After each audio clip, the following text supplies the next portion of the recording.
If you've ever used an AI program for your culling and editing and did not like it, then this episode is for you.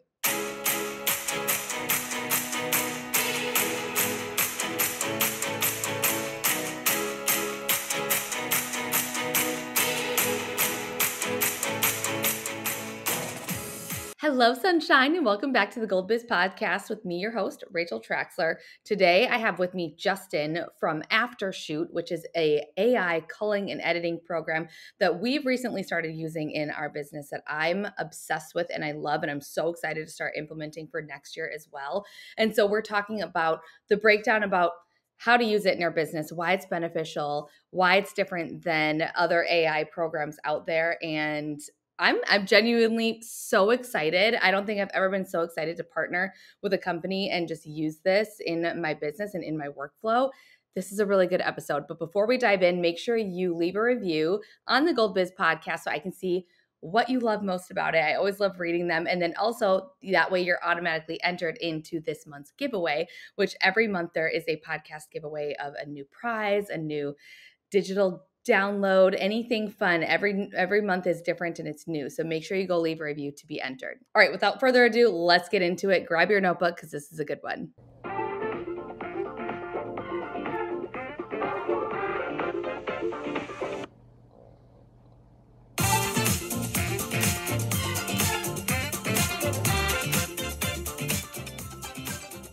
Awesome, Justin. I'm so excited to have you on the podcast today.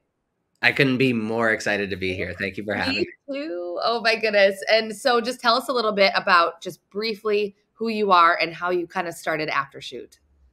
Yeah, absolutely. I'm Justin. I'm a wedding photographer first. So that's kind of how I got into the space. I used to work for TV shows, and like part of my job at the TV shows was finding places for them to film different episodes of shows. So I worked on many famous, terrible TV shows like Gossip Girl and all sorts of ridiculous things. And then so from there, my photos, they started asking me to take pictures of the actual sets to put in the magazines. So I kind of like shifted into architectural photography. And then I wandered around New York City looking for places to take pictures of, and it just kind of kept growing. And then it was like, somebody came to me, shotgun wedding, like I need a photographer this weekend. Can you do it? And I was like, I have no idea what I'm doing. I'm going to do it. And I fell in love with wedding photography. So that launched me into the space. And I said, I want to pivot everything I do to be a wedding photographer. And so I put my mind to it, grew and grew and grew. And then it wasn't until 2019, I actually met our founder, Harshit. So for Aftershoot, he was like running proof of concept by photographers. Someone posted in a Facebook group, said, hey, there's this guy, he wants to talk to people about culling and how much they hate it. And I was like, volunteering. I'll do it. Culling is my least favorite thing in the world. I will absolutely get on board. So we had a couple Zoom calls, and then he built this application that we know as Aftershoot. He built like iteration 1, sent it to 50 people, 10 people came back, and 40 people just ignored it. And then 10 people came back and said, yeah, this is impossible. You'll never get it done. And I was like, this is really, really bad, but we can do all of these things and we could actually make this work. And we just teamed up since then. That is so cool. So you were kind of like the one. I was, yeah. I mean, really, I like to say I single-handedly saved AI culling because it was literally like that. I was the last one to be like, hey, this is the thing we can do. Everyone else said, no way, you can't do it. You can't think like a human. You can't select images. You can't build a tool that's going to help us. And I was like, no, we can do this. Like this, there's a way. It's just going to be hard. I love that optimism for you of that. That's so cool. But also I do think a lot of people's concerns, like you just said, of AI can't do this program, it's not Aftershoot, but just like that type of programs like doesn't work the best. What did you see in it, that potential? What did you see and what did you kind of bring to the table with it? Yeah, I mean, I think I just saw how much I didn't like culling, Yep. but like really, I just saw like immediately I saw some big red flags for me that, in that first version, I was like, okay, we're looking at exposure too much. Like the weights of different values are off. The models themselves weren't great. So like we didn't have a kiss detection model. We didn't have a great emotion model. Like the closed eyes kind of disregarded whether it was intentional closed eyes, and like all these just little things where I saw the wrong answer. But for whatever reason, my mind understood why the AI took the wrong answer. So I was like, oh, okay, I know if this is how it works, if this is how you built it, these are all the things we can do to unbuild that and make it actually work.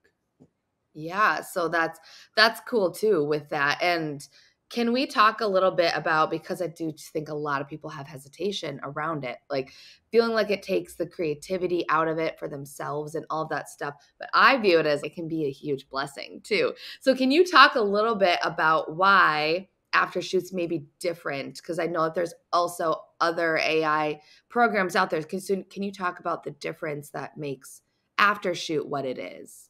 Yeah, absolutely. So from a culling standpoint, we're one of two that actually have our own culling platform, right? All the other AI ones, you have to cull in a Lightroom catalog, which kind of defeats the purpose of culling, right? You don't want to spend time waiting for images to load in Lightroom. So we're the only one that has this unique interface with that other company. And the difference between those two is that one is like really heavily powered by AI, which is us, and the other one's like more of a manual system. And if you like break it down even more nitty gritty on that front, like the other one, they charge for what we give for free. So we have a free version of Aftershoot that does a lot of the stuff that the other ones do, and you just don't pay for it. So if you don't really want to like leverage a lot of the AI tools, just some of them, there's a free version that works for you. But really, we spent a lot of time and a lot of energy, and I just keep in mind everything we've done. I've been a full-time photographer through it. So I literally come home from weddings on the weekends and actually use this software. I'm finding these holes and these problems and these things that don't work, and we're going to the drawing board and fixing them, which I think gives us a huge advantage, right? Because a lot of companies either try and take some user feedback and put us in one place or the other. But for me, it's literally, I'm doing this. Like I'm a seasoned photographer. I've done hundreds. I was doing like, between 50 and 70 weddings a year for about 7 or 8 years. So I've done a lot of weddings. I've got my workflow down pat. Like I know what I need to do, how it should work. So again, just like having that ability to need the product myself as somebody who can make who I can call the shots, right? I can say, this is what we need to do next. Let's do it. And we'll go do it. So I think that gives us a huge advantage in that space for culling. Yeah. Totally. Yeah. And that's something too. I love that you have your own like interface program software. So it's not like you're just having to do it in Lightroom. It's not doing it. Can you kind of program it or kind of tell it what you like and what you don't like? Or how does it decide which photos to keep? Yeah, absolutely. So we designed Aftershoot to be a very intuitive system that doesn't go too far, right? Because I think the biggest thing that AI can't do yet is make decisions on behalf of you that are creative, right? There's no way that it can learn all the subtle nuances. So instead, what we did is we built a system that would get you a lot further along in the process. So it's going to show you one of everything. I give the prime example, like ever since I moved to Deer mirrorless, I have the touchscreen on the back of the camera. I take about 30 pictures of my feet every wedding, and it's going to give me one of those, right? Because it doesn't know. It's not smart enough to decide, did you intentionally take that photo of a shoe? Because I have taken pictures of shoes, right? Like when it's a rainy day and the bride's walking through a puddle, I want that close up of her feet walking through. So the AI it can't understand like what's creative and what's accidental. So with that, we designed it to give you one of everything. So when you open up Aftershoot, you run a cull, you're gonna immediately say, hey, this is too many photos. But that's intentional. We wanted to give you guys a better starting point as opposed to saying we're going to define what is and what isn't a good photo. Because as we saw in the past few years, like the blurry trend is in now. So like the soft focus and like people running with motion blur and all of that sort of stuff. So if the AI had to make a decision whether or not a photo was good and it was looking at motion blur and saying, hey, your subjects have motion blur, like this clearly is a bad photo, but it's a creative photo. So that's why we do try and represent one of everything. And I think that goes a long way, right? I mean, it means that we're not forcing you to choose between moments based on what the AI says. We're just saying, hey, here's the entire story of your wedding or your session or your family portraits or whatever it is. Here's all of the photos, one representation of each. There's 5 similar photos that look just like it. We think this one has the best emotion, has the best facial expressions, composition, lighting, all of those sort of things get factored in. But most importantly is you get one of everything. And honestly, I'd rather have it that way than look at it and be like, oh, this wasn't enough, or where was this? I remember taking a picture of this. Why isn't that included? I would rather have that, because then, like you said, it gets you that step further that you can kind of weed those things out. Or even if it's duplicates of something, that you can do one that's creative, maybe one more standard, one black and white, crop it differently. I don't know. I like to have variety that way. So I enjoy that. So awesome for all the culling and stuff. Can we get into the editing part of it? Because I know that's kind of like the Absolutely. juicy fun stuff, that you guys have something that's very different and very unique that helps people, that helps like photographers like reach their actual like truer to editing style. There's a lot of unique things that you guys have with the editing. So can we talk into the process of the editing side? Absolutely. So editing is just that, it's in the same application and we're super excited about it. We did the beta starting in early 2023. We officially launched it in September of 2023. So like we made huge leaps, right? We went from not having it in existence all the way till we now support Capture One, and we're about to be, I guess by the time this comes out, we'll probably be supporting Adobe Bridge and Photoshop as well. So we've just made huge leaps in the 1 year that it's existed. But what's different about what we do is that it's an unlimited platform, right? You can't really go anywhere and say, hey, edit these photos and don't pay per image. Whether it's a human, whether it's other AI, wherever you go, you have to pay per image. But for us, it didn't make sense, right? And again, this is me as a photographer. It was me saying, I don't want to pay for AI. I don't want to pay it 6 cents an image and then get it back and be like, oh, it's pretty good, but I still have to tweak it. Or, oh, I got it back and I'm okay with it, but I paid 6 cents for a robot to do it. It just didn't make sense to me. So we took a lot of time to make it what we call an edge software. So essentially it operates on your computer. So the only thing that you need internet for is to actually train your own AI style. So the way it works is I edit a bunch of photos, a minimum of 2,500, but we say more, right? And I upload them to the servers and we build your own magical unicorns that come back down to your computer. And then they live on your computer. So you can edit without Wi-Fi. You don't have to pay per image. It's amazing. So it just gives us such an advantage. I mean, for me, again, as a photographer, and I say this all the time, I got into photography because I loved it, right? Like way back, that origin story of me getting into it. It wasn't me saying, oh, I want to be a wedding photographer because I'm going to make a lot of money. It was me saying, I want to be a wedding photographer because I love being involved with people's moments. And then it turned into, I'm going to do senior portraits and I'm going to do families. And I just found love in capturing images.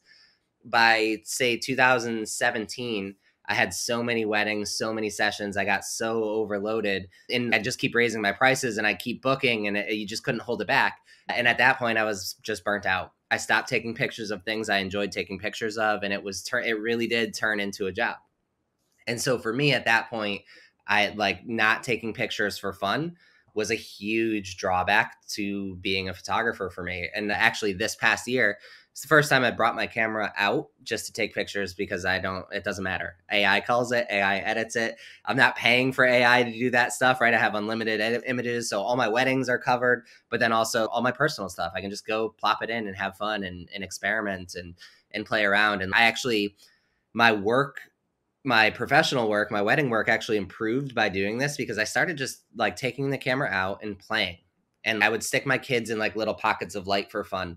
And I would try new things with them. And I'd be like, oh my God, I love this photo. I need to bring this to the next wedding. And then I bring it to the next wedding and I look for that pocket or that feel. And then I just built a new photo that I absolutely love. Something I never would have done had I not brought my kids out, and just a camera with no pressure. So that to me is such a huge thing, to be able to just bring back the fun of photography. I started taking pictures of squirrels. I don't need pictures of squirrels, but I'm like, I got tons of cool squirrels in my backyard. I'm going to take pictures of them, right? Like, why not? Perfect. Yeah, and that's so cool, and that's something that I really love about what's different about Aftershoot too, is being able to upload the galleries to match like those examples and stuff too, and not feel like, and that's another thing I really love, is not paying for X amount of photos. Like other programs are like editors and things I've looked into, it's like either a pay per image or like you get 1,000 photos or 10,000 photos. There's a limit. And that's what I love about Aftershoot. And then also that you can upload catalogs and stuff and it matches your editing and stuff too. And those are to me like the things that are just so appealing, that make you guys stand out and why I just love the program. And like you said, it almost takes pressure off of you, because I know when I had to be conscious of, oh, I have to pay per image, or I only get so many images, I would find myself like holding back on what I was taking. Mm-hmm. And then like you were saying, if you can just be unlimited with it, you can get more creative, and like your work's probably going to be better too. So that's just like a weight off of your shoulders, which is awesome. And I just love that. Can you speak into a little bit more about the uploading the galleries to kind of match your editing style and stuff? I'm interrupting my own episode to let you know that if you have not started your free trial with Aftershoot, that this is your sign that you need to follow the link in today's show notes so that you can try Aftershoot, which is the AI culling and editing program that I like to use in my business that's helped us cut down so much on editing time. And it's the only program that is a simple flat pricing and you're not paying per image. It also has unlimited storage, so you don't have to worry about overshooting, which, let's be real, totally happens as a photographer. And it also can work offline. And my favorite thing is that you can build and have smart profiles, which are kind of like presets, but a smarter version of it. So it really gets to know the style that you want, and you can basically train the AI to be the style that you're wanting. So I think this is the leading AI in editing and culling. And if you haven't already, just give it a shot for yourself. Give it a try and use the link in today's show notes to do your free trial. Yeah, absolutely. So this is probably one of the most important like pieces to having success. Yeah. So first we have pre-built profiles, right? So there's 28 different styles in our marketplace that are free. So you can kind of download those and play with them and have us kind of AI edit in the styles that we envisioned. And then we actually just launched our marketplace in which we have some AI profiles from some pretty awesome people that you can actually purchase. So you can go say, hey, I want to have Rachel's profile and buy Rachel's profile, in the future. So that sort of thing happens, which is cool because then you can, take that and edit in their style using AI.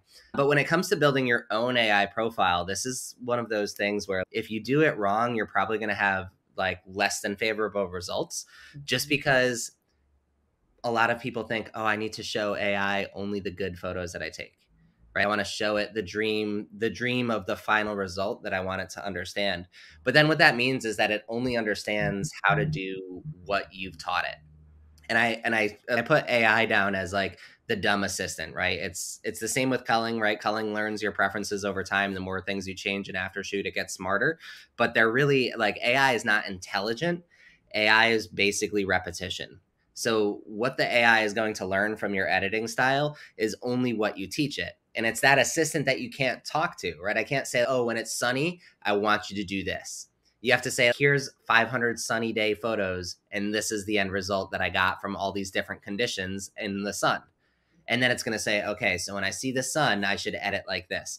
So again, like people they dump in like perfect profile-esque photos. They're like, oh, it was a cloudy day, or like the sunset photos and like all of the really great photos that are their portfolio images.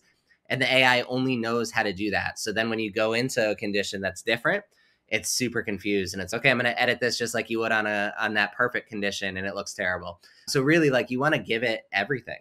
If you have it, if it's consistent to your style, whether you did like poor lighting, good lighting, off camera flash, on camera flash, whatever you've got, show it all the examples. And then it'll start to understand, okay, like when I'm in fluorescent lighting, I saw that condition before. Like I saw photos in fluorescent lighting.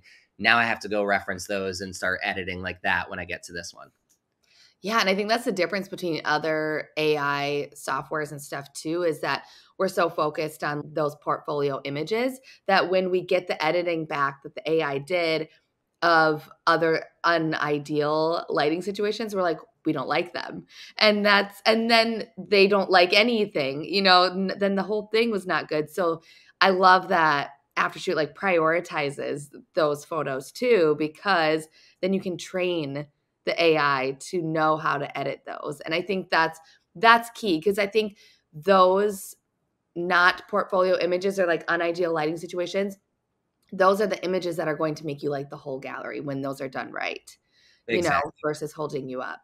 So I think that that's super powerful. And when you say profiles too, just to clarify for people that are kind of new to this, not presets, but more like kind of similar-ish to that type of thing, right? Thing out like styles, and like AI's almost like creating your own profile from it, like kind of your own Exactly. profile. Yeah. So like a preset, I guess this is another like great kind of topic to breach is like when you have a preset, you import that photo, you apply the preset, and then you're left with static numbers, right? Everything is exactly the same across all the images. And then you'll go in and you'll tweak the white balance and the exposure and bring up your highlights and shadows or whatever that preset calls for, right? You're adjusting things to give that preset its look, and then you're going to sync them, and then you're going to tweak them, and you're going to go through that whole process. But the way like a profile works is it's taking that concept and applying all of those adjustments that you would, right? So it's smarter than a preset in the sense that it's not just a static value. It's instead going to say, and I'll give the prime example for my profile, I only really adjust the highlights, shadows, contrast. Those three things are like and exposure and white balance, obviously. But, so the white balance does its thing, the exposure does its thing, but then the highlights and the shadows are what really define my look, right? So when I'm in a sunset position with off-camera flash, my highlights come way down and my shadows come way up.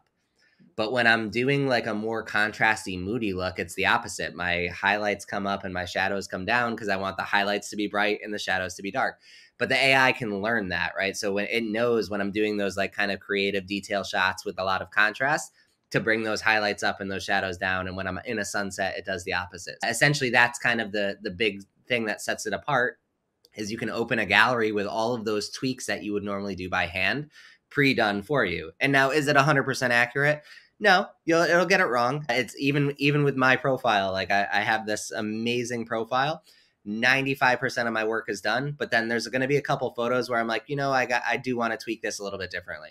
Mm-hmm. And honestly, sometimes I just tweak it because I feel bad that I didn't really edit the photos and AI did it. Like sometimes you'll see me just add like it's literally like I have the keyboard set for the plus key to go like plus 0.05 or whatever on exposure. You'll see me just hitting plus and minus just so I feel like I touched a photo. Like I'm like, yeah, I touched this. I edited this. AI didn't do it all. That's so funny. So yeah, so profile, it's similar to preset, but it's smarter than a preset. It already has it has more intelligence behind it, I guess, basically. Exactly. It's learned how to correct for different conditions. Which is so cool. And honestly, cooler than a preset. Like that's more ideal. And that's really cool too. Yeah, I just love it. And I think those were the things that really stood out to me that are different about Aftershoot that really excited me. Can you speak into just what you love the most about Aftershoot or why you feel like it's beneficial for a photographer? Yeah, absolutely. Like I said, I always book too much. I mean, this is the first year. I only had 20 weddings this year, so it's very reasonable for me. Because like last year was 55 weddings. The year before was 81 weddings. Like I'd shoot a lot, and it's a one-man team. It's just me, second shooter, and me doing all the editing. But this is the thing is to cull and edit a wedding from start to finish for me. It was like a 15 to 20 hour process, and it gets spread out over many days. Takes weeks to do the photos. Like it's just a drag. And for me right now, I'm down to about 3 hours, like in and out, culling, editing all together. And with the generative AI in Photoshop, I'm like flying through removing my light stands and stuff, like literally 3 hours to do an entire workflow for a wedding. So that newfound time or that ability not to be like super backlogged is absolutely insane. And you can use it how you want, right? Like for me, I don't actually deliver faster. I still deliver the same, 8 to 12 weeks that I normally did before. It's just that now I can do it the night before, like at 9 p.m. and be done by midnight. Like I can just, I don't have to like stress about it. It's super easy. I can, it used to be like, okay, I need to edit this wedding today. I have to cull it today, and then I'm going to edit it tomorrow and the next day. Like when the due date was coming up, I was like, you got to go through. I'm a serial procrastinator in that front too. Yep. It's just how I am. I'm like, oh yeah, due date's coming up. I better get started. I do my sneak peek and then I forget about it. I'm like, oh, I'm going to take the day off and I'm going to go enjoy the sun while it's out. And then it's sunny for 3 weeks straight. And I'm like, I'm going to go enjoy the sun for 3 weeks straight. And now I got to deliver this wedding. Really, that's how I use it. Other people are using it for, different variations of that, right? So some people are like turning around their weddings super fast because that's a huge one, right? I mean, being able to say, hey, your gallery's done in 7 days. It makes no difference to the client, like how long it takes. If it takes 12 weeks, they're probably going to be a lot less excited than if it took 1 week, right? 1 week after the wedding, they're still like in the honeymoon phase. They're still into it. And we've had a couple of photographers who've done a lot of experimentation with this. So they've delivered galleries the day after the wedding. And then with that, they then sent over an album design and upsold that. They found an increase by 60% in upselling the albums, right? Wow. Like because people got all the money the night before or 2 days before, they got all the money. They're excited about their photos. They're excited about the experience they got, right? Because you're still delivering the same quality. You're still doing all the things that they expect you to do. Yep. You're not like seeing a decrease. I mean, for me, my quality's increased. I started photoshopping out like exit signs and power lines and things that I wouldn't do before because it doesn't take as much work anymore. So like my quality's increased since I started using these things. You know, you can choose how you want it to impact your business. You can make it faster turnarounds. You can try and, you know, step up your work. You can just take the time you get back and do something else. I mean, some people just turned it into marketing time. They said, okay, I'm going to go do like social media and try and get more, you know, clients in the door. So no matter what point of your business you're at, you can absolutely use it that way. You know, a lot of our in-person sales photographers as well. We have a lot of, you know, boudoir and family photographers who are doing in-person sales. For them, they run the culling and it gets rid of all the blinks and the blurs and all the kind of stuff that you wouldn't want your clients to see. So like for boudoir photographers, they're like, hey, go change. And by the time they come back, they may have taken 800 photos in that session and they're down to 150. And they're like, hey, now let's pick the ones you want to put in your album or buy or whatever it is, like right there live on the spot. So there's just so many cool ways to use the software, and we built it to be really universal, right? Like I've done a little bit of everything minus boudoir. So I've photographed seniors, I've done everything. Having that experience in my wheelhouse, I'm like, these are the ways we can make this a really universal program that anybody can use for any way they see fit. Oh my goodness. So like the possibilities are endless. And like I said, you were saying too, if you wanted to move up the delivery time and like therefore just like creating a better client experience or having more time to do other things too. Oh my goodness, the possibilities are endless with that. And yeah, it's honestly a partnership and a program that I'm very, very excited about. I think this is such a cool program. It helps with not only like culling, editing time, and just like having a higher quality, being able to cut down on all that editing time and that editing workflow, turnaround workflow to put back into your business, to then focus maybe on lead generation so that you can take on more weddings or you're able to charge more because you have a better client experience. I mean, honestly, like this program is, I think it's amazing. I think it's so awesome. So thank you so much for coming on and just telling us a little bit more about it and all of that stuff. Can you tell us where we can find a little more information and stuff on it?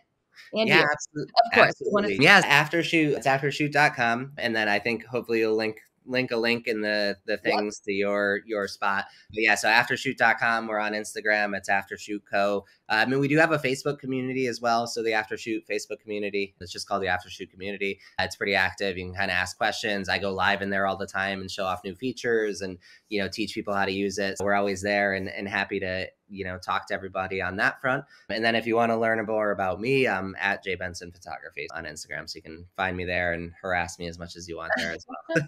judge me to the world's end, you know? Be careful what you wish for. Flooded. No, I love it. Thank you so much, Justin, for coming on. This was so fun. Absolutely. I was honored to be here. Thank you for having me. All right, there you have it. I really hope that you loved this episode and just loved hearing about the breakdown, like the potential of what Aftershoot can do for you in your business. I personally love the unlimited photos, the fact that you can upload your galleries so that the AI can get familiar with your work and it's not just guessing.